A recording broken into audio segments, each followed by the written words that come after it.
Assalamualaikum warahmatullahi wabarakatuh. Perkenalkan, nama saya Dinda Putri Utami, mahasiswi dari Pasca Sarjana Universitas Negeri Makassar. Di sini saya akan memaparkan materi untuk memenuhi tugas mid semester dari mata kuliah pengembangan kurikulum yang diampu oleh Ibu Prof. Dr. Haji Purnamawati MPD. Di sini NIM saya 20105200 pendekatan kurikulum yang saya ambil. Yang pertama, di sini saya akan menjelaskan dulu pengembangan kurikulum. Pengembangan kurikulum adalah proses perencanaan dan penyusunan kurikulum oleh pengembangan kurikulum atau kurikulum developer, dan kegiatan yang dilakukan agar kurikulum yang dihasilkan dapat menjadi bahan ajar dan acuan yang digunakan untuk mencapai tujuan pendidikan nasional.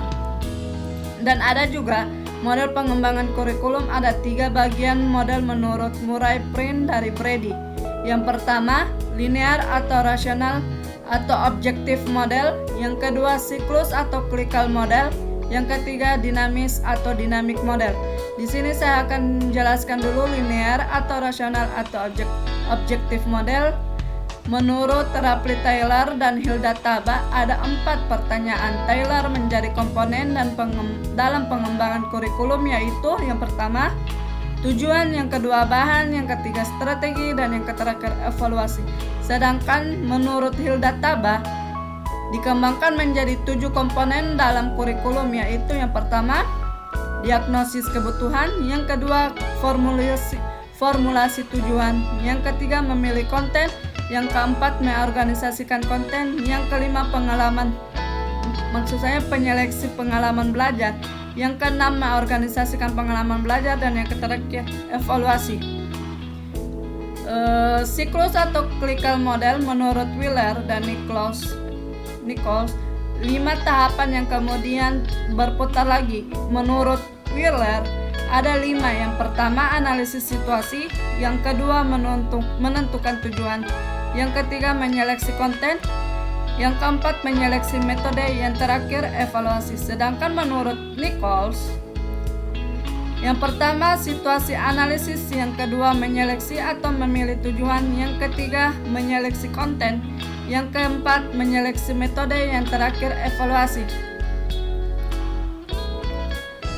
Dinamis atau dynamic model menurut Walker dan Skillback mengembangkan platform yang berisi pilihan tentang apa yang diajarkan, teori, point of view atau pandangan, tujuan, setelah itu diaplikasikan, dan kemudian menyusun kurikulum yang nyata. Di sini saya ambil pemilihan model sesuai kompetensi keahlian yang saya ambil itu multimedia, dan mata pelajarannya itu desain media interaktif, dan bidang keahliannya itu teknologi informasi dan komunikasi. Ini model Hilda Taba atau model konverter yang kelompok kami ambil. Saya jelaskan dulu pengembangan kurikulum model ini diawali dengan melakukan percobaan, penyusunan teori, dan kemudian baru diterapkan.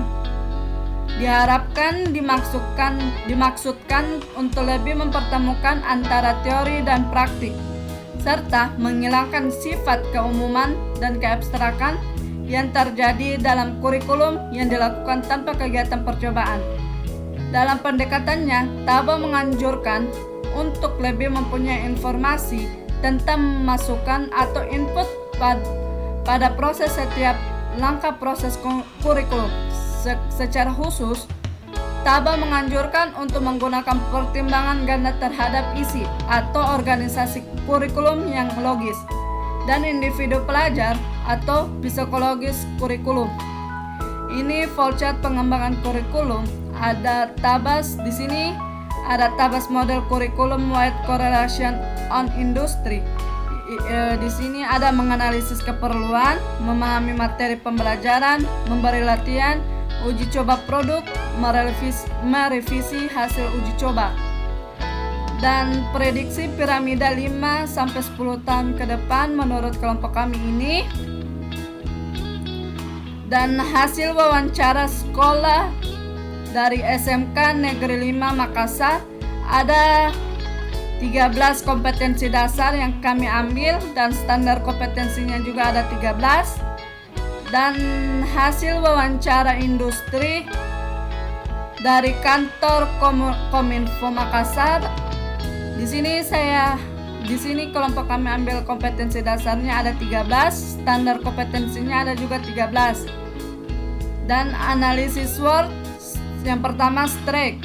SMK Negeri 5 Makassar merupakan salah satu sekolah negeri yang membuka jurusan multimedia karena melihat kebutuhan masa depan yang semakin hari semua kebutuhan multimedia atau TKJ dalam bentuk apapun itu. Yang kedua, weakness. Dilihat dari faktor internal, sekolah kurangnya tenaga pengajar, sedangkan faktor eksternal, sekolah wilayah Makassar sangat kurang industri yang berpusat pada pembelajaran multimedia. Yang ketiga, opportunity. Memasuki era digital dan era teknologi, tentu multimedia memiliki peluang emas yang sangat menjanjikan untuk masuk di Dudi. Yang keempat, straight. Melihat Sarpas dari sekolah elit yang lebih memadai seperti di kota besar tentu memberikan ancaman ketertinggalan bagi sekolah yang memiliki sarana prasarana terbatas. Namun di SMK Negeri 5 Makassar sudah memiliki Sarpas yang lengkap. Itulah penjelasan dari saya. Cukup sekian dan terima kasih. Wassalamualaikum warahmatullahi wabarakatuh.